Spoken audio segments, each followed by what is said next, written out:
Tere neljapäeva! Järgneb Trinity äriõiguse töögrupi nõuanne. Täna räägime osanike koosoleku kokkukutsumisest.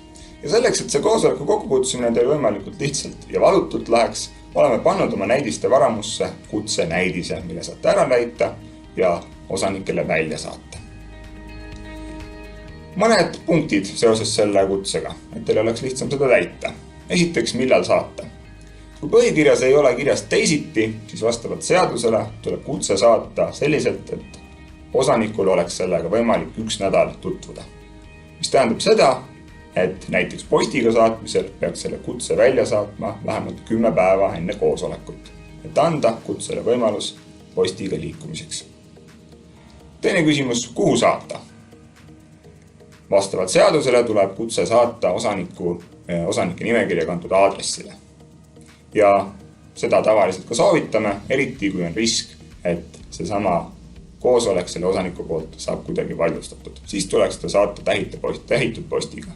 Muul juhul sobib ka e-post või kui näiteks osanik vastab sellele, et ta on kutse kätte saanud.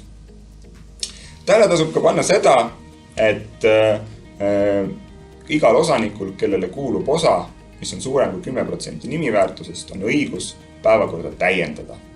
Esitades siis vastavalt oma täiendatud päevakorrapunkt hiljemalt 3 päeva enne koosolekut.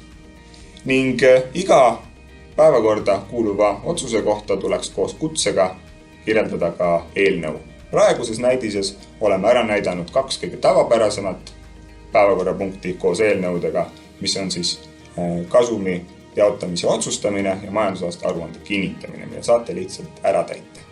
Ning eriti tasub veel tähele panna seda, et kui vaidlusi ei ole ja kõik osanikud on ühel nõul, siis tegelikult on palju lihtsam viis seesama koosolekut mitte pidada, vaid allkirjastada otsus ja selliselt on see kehtiv ja ei ole kogu seda formaalsust vaja läbi viia.